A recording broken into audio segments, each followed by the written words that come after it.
Sa mga nakaraang araw, maraming nagtatanong kung ang mga nangyayari ngayon sa gitnang silangan ay may kinalaman ba sa mga hula sa Biblia.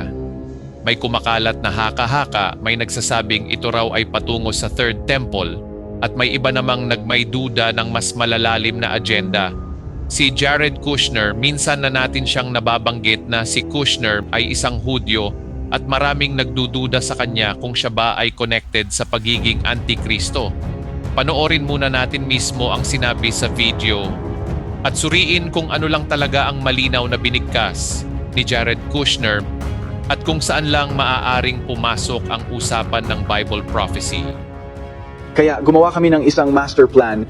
Dinala namin, salamat kay Kir Gabaya, na isa sa mga pinakamatagumpay na real estate developers at matatalinong tao na kilala ko. Nagboluntaryo siya na gawin ito hindi para sa kita, kundi dahil sa kanyang puso. Gusto niyang gawin ito at nakabuo kami ng mga paraan para muling paunlarin ang Gaza. Gaza, tulad ng sinasabi ni Pangulong Trump, ay may kamanghamanghang potensyal at ito ay para sa mga tao ng Gaza at ginawa namin ito sa mga zona. Sa simula, pinag-iisipan namin ang ideya na sabihin, gumawa tayo ng isang free zone at pagkatapos ay magkaroon tayo ng isang Hamas zone. At pagkatapos ay sinabi namin, alam mo ba, magplano na lang tayo para sa matagumpay na tagumpay. Kami ang Hamas ay pumirma ng kasunduan para sa demilitarisasyon. Iyan ang ipapatupad namin. Tinanong kami ng mga tao kung ano ang aming plan B. Wala kaming plan B. Meron kaming plano. Pumirma kami ng kasunduan. Lahat kami ay nakatuon na gawing matagumpay ang kasunduang iyon. Mayroong master plan. Gagawin namin ito sa mga yugto. Sa gitnang silangan, nagtatayo sila ng mga lungsod na ganito. Alam mo, 2-3 milyong tao, itinatayo nila ito sa 3 taon. At kaya ang mga ganitong bagay ay talagang magagawa kung gagawin natin ito. Rafa, magsisimula tayo dito. Ipapakita nito ang maraming pabahay para sa mga manggagawa. Inisip namin na ito si Mario Barrico sa 2-3 taon. Nagsimula na kaming alisin ang mga guho. Ginagawa ang ilan sa mga demolisyon. At pagkatapos ng Cruz Gaza, si Matrix itong pating Pagans, Far Peace, making destinasyon, Mokro sa Kinong Marting Industriya, at talagang maging lugar na kung saan ang mga tao doon ay maaring umunlad, magkaroon ng magandang trabaho. Kung nagsimula na ito, inisip namin na dapat ay 100% na buong trabaho at oportunidad para sa lahat doon. At marami kaming datos sa kung ano ang maaaring mangyari. Ngunit iniisip namin na ito ay talagang nagbibigay sa mga tao ng Gaza ng pagkakataon na mabuhay ang kanilang mga pangarap. Ngunit nagsisimula ang lahat sa seguridad at nagsisimula ang lahat sa pamamahala. Panghuling tala, sasabihin ko lang sa Board of Peace na lahat ng mga aral na ginagawa namin ay karaniwang pinag-aaralan ang mga pinakamahusay na kasanayan mula sa buong mundo at tinitingnan namin kung sino ang pinakamahusay sa edukasyon, sino ang pinakamahusay sa paghahatid ng serbisyong pangkalusugan. Lahat ng mga bagay na ito ay hindi ito lihim na IP. Lahat ng ito ay IP na gagawing pampubliko ng Board of Peace. At nasabing hikayati ang lahat ng mga bansa na sundin ang mga pinakamahusay na kasanayan na ito. Maraming mga bagay na ginagawa ni Pangulong Trump sa Amerika, kung gumagana ang mga ito, dapat nating kopyahin ang mga ito.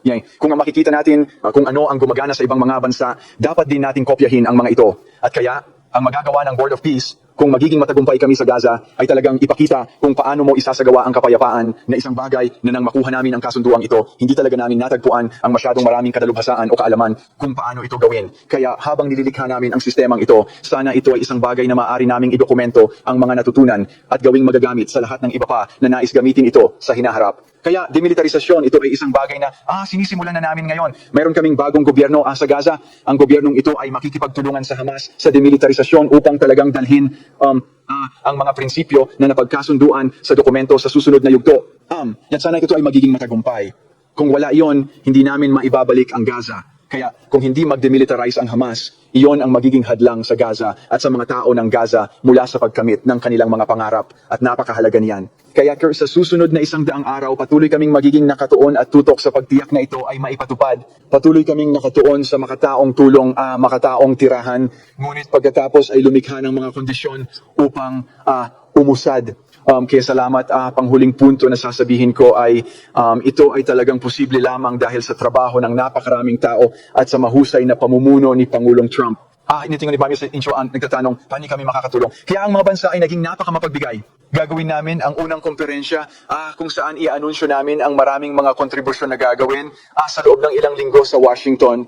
Mula sa pribadong sektor, magkakaroon ng kamanghamanghang mga pagkakataon sa pamumuhunan. Alam ko na medyo mapanganib ang mamuhunan sa isang lugar na ganito, ngunit kailangan namin kayong pumunta, magtiwala, mamuhunan sa mga tao, subukang maging bahagi nito. And sa wakas, kakausapin ko lang ang mga tao sa media at sa social media na Ang kasunduang ito ay nangyari lamang dahil nakipagtulungan kami sa Israel, nakipagtulungan kami sa Turkey, nakipagtulungan kami sa Qatar, nakipagtulungan kami sa Saudi, nakipagtulungan kami sa Egypt. Ibig kong sabihin, lahat ay nagtrabaho ng magkasama. Nakipagtulungan kami sa UAE. Lahat kami ay nagtrabaho ng magkasama upang mangyari ito. Nakikita ko ang maraming tao na sinusubukang magpalala. Alam mo, pinupuna ang Israel o ang mga Israeli na pinupuna ang Turkey o Qatar. Kalma lang ng 30 araw. Sa tingin ko tapos na ang digmaan. Gawin natin ang ating makakaya upang subukang magtulungan. Ang layunin natin dito ay kapayapaan sa pagitan ng Israel at ng mga taong Palestino. Lahat ay nais mamuhay ng mapayapa. Lahat ay nais mamuhay ng may dignidad. Ilagay natin ang ating mga pagsisikap sa pagtataguyod ng mga gumagawa ng trabaho upang itayo ito tulad ni Ali at ng kanyang komite. Mag-focus tayo sa mga positibong kwento at magpakalma lang tayo. Magbuksan ang bagong kabanata. At kung naniniwala tayo na posible ang kapayapaan, kung gayon talagang posible ang kapayapaan, kaya patuloy kaming magtatrabaho araw-araw. Kailangan namin ng tulong ninyong lahat upang magawa ito. At muli, talagang nais kong pasalamatan si Pangulong Trump para sa kanyang pamumuno sa paggawa nito. Hindi dito may ginaposible kung wala ang iyong dedikasyon dito. Lahat ay nag-akala na imposible na tapusin ang digmaang ito. Hindi ka sumuko, hindi ka tumigil. Sa tuwing may hadlang, sinabi mo sa amin na magsikap pa. Binigyan mo kami ng iba't ibang ideya. Nakagawa kami ng ilang mga imposibleng bagay na mangyari sa Gaza hanggang ngayon. At walang dahilan kung bakit hindi pa kami makakagawa ng mas maraming imposibleng bagay na mangyari. Kaya talagang salamat sa iyong kamangha-manghang pamumuno.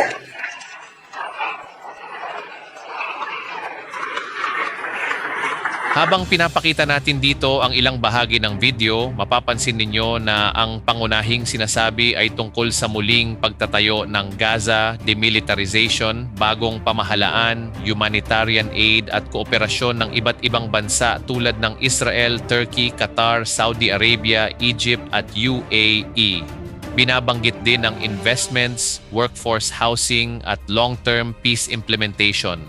Ang tono ay malinaw na political at economic reconstruction. Hindi ito religious speech at wala ring tahasang banggit tungkol sa templo o prophecy. Pero dahil ang usapan ay Middle East, Israel at peace processes, natural na para sa maraming Kristiyano ay napapasok agad ang Bible prophecy discussion. Sa kasulatan kasi, ang rehiyong ito ay may mahalagang papel sa mga hula tungkol sa hinaharap. Halimbawa, sa Daniel Siyam 27, binabanggit ang isang covenant na may kinalaman sa Israel na sa ilang interpretasyon ay inuugnay sa end times scenario. Sa Zacarias 12 hanggang 14, inilarawan ang mga bansang tumitingin sa Jerusalem at sa Ezekiel 38 hanggang 39, may larawan ng international na tensyon sa rehiyon. Kaya tuwing may multinational agreements o peace plans sa gitnang silangan, nagiging sentro ito ng prophecy discussions. Ngayon, maraming nagtatanong kung may koneksyon ba ito sa tinatawag na Third Temple.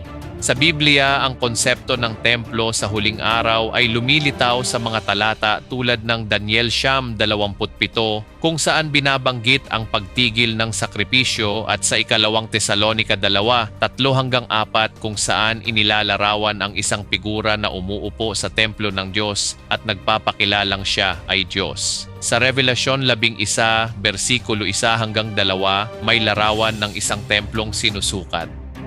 Dahil dito, tuwing may geopolitical development sa Israel, may mga agad na nagtatanong kung may kinalaman ba ito sa future temple scenarios. Pero mahalagang maging tapat sa kung ano lang talaga ang sinasabi sa video. Sa mga pahayag na ipinapakita, walang binabanggit tungkol sa Jerusalem worship sites, walang temple reconstruction projects, at walang relihiyosong covenant.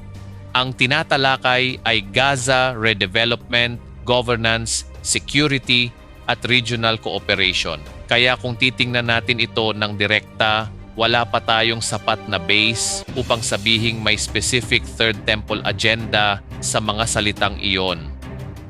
Gayunpaman, may tinatawag tayong thematic overlap.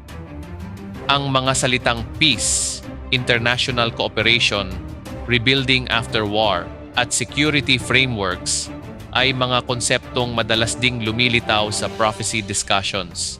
Hindi dahil pareho ang konteksto, kundi dahil pareho ang rehiyon. Sa Isaias 58, 12 at Amos Siyam 14, binabanggit ang muling pagtatayo ng mga wasak na lungsod. Sa Biblia, ito ay inilalarawan bilang gawain ng Diyos para sa kanyang bayan, samantalang ang nasa video ay inihaharap bilang political at economic initiative ng mga bansa at pribadong sektor. May mga nagsasabi online na ito raw ay bahagi ng mas malalim na plano o may kinalaman sa Antichrist figure. Pero kapag inihambing natin ang biblical description ng Antichrist sa ikalawang Thessalonica 2 at Revelation 13, makikita natin ang malinaw na markers, global authority, religious self-exaltation, persecution, at demand for worship. Ang mga elementong ito ay hindi makikita sa mga pahayag na pinapakita sa video. Ang nakikita natin ay diplomatic language, hindi apocalyptic proclamation. Kaya sa puntong ito, ang pinaka-responsableng pagbasa ay ito. May ilang tema sa video na kahawig ng mga paksa sa Bible prophecy, lalo na dahil ito ay may kinalaman sa Israel at regional peace, ngunit wala pang direktang ebidensya upang sabihin na ito ay katuparan ng mga talatang tungkol sa Third Temple o Antichrist. Ang koneksyon ay nasa antas ng possibility at observation, hindi pa sa antas ng fulfillment. Habang patuloy nating pinapanood ang mga developments sa Middle East, mahalagang tandaan ang sinabi sa Mateo 24, talata 6, kung saan binabalaan tayo ni Jesus tungkol sa mga digmaan at balita ng digmaan at sinabing hindi pa agad ang wakas. Mayroon ding paalala sa unang Thessalonica 5:21, subukin ninyo ang lahat ng bagay, panghawakan ninyo ang mabuti. Ang ganitong posture ay hindi takot, hindi hype, kundi mapanuri at nakaugat sa kasulatan. Kung sakaling sa hinaharap ay may mga opisyal na pahayag tungkol sa templo, relihiyosong covenant, o worship-related governance, doon magiging mas makabuluhan ang mas malalim na prophecy analysis. Pero sa ngayon, base sa mga sinasabing plano sa video, ang mas tamang paglalarawan ay isang political reconstruction effort na may international backing na maaaring bantayan sa liwanag ng scripture pero hindi pa maaaring ituring na prophetic milestone. Kaya sa vlog na ito, ang layunin natin ay hindi mag-label ng tao, hindi mag-panic at hindi rin mag-dismiss ng prophecy. Ang layunin ay ihiwalay ang malinaw na sinabi mula sa mga haka-haka at gamitin ang Biblia bilang lente sa pag-unawa sa mga pangyayari sa mundo.